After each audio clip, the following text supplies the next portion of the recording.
New York স্টেটের হোটেলগুলোতে shampoo আর লোশনের মতো ছোট বোতল জাতীয় কোনো পণ্য নিষিদ্ধ করা হয়েছে। নিউ ইয়র্ক অ্যাসেম্বলিতে এই সংক্রান্ত একটি বিল পাশ হয়েছে। অপচয় কমানোর লক্ষ্যে এই আইন পাশ করা হয়েছে বলে জানান স্টেট আইন প্রণেতারা।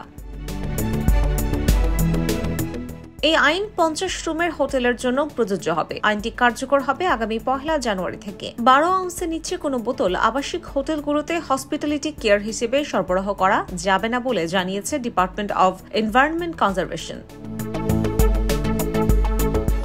আইনটি প্রথম প্রস্তাব করা হয় 2019 সালে। অনেক আলোচনা, বিতর্ক, বিশিষ্টজনদের মতামত, পরিসংখ্যান এবং গবেষণা শেষে আইনটি স্টেট কংগ্রেসে উত্থাপন করা হয়। নিউ ইয়র্কের নতুন আইন অনুযায়ী 12 আউন্সের কম ছোট বোতল হোটেলে রাখলে সংশোধনের জন্য প্রথমে 30 দিন সময় দিয়ে সতর্ক করা হবে। এর মধ্যে সংশোধন করা না হলে $250 জরিমানা করবে স্টেট কর্তৃপক্ষ।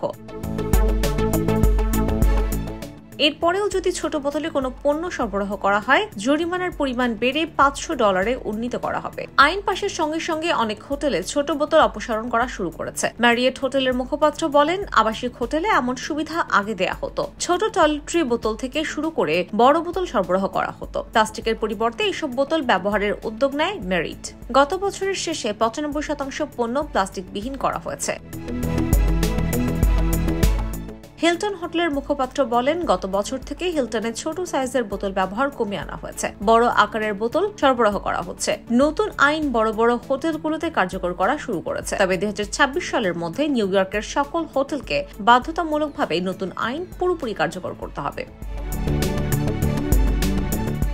গত বছরের জানুয়ারি থেকেই আইনটি কার্যকরের উদ্যোগ নেওয়া হয়েছিল, কিন্তু হোটেল ইন্ডাস্ট্রি লবিদের কারণে তা বিলম্ব করা হয়। যে বোতলগুলো আগে কেনা হয়েছে তা যেন অপচয় না হয়, সেজন্য 2 বছর বিলম্ব শেষে আগামী জানুয়ারি থেকেই পর্যায়ক্রমে তা কার্যকর করা শুরু হবে। নিউ ইয়র্কের মতো একই আইন ক্যালিফোর্নিয়াতেও করা হয়েছে। IBTV USA, new York.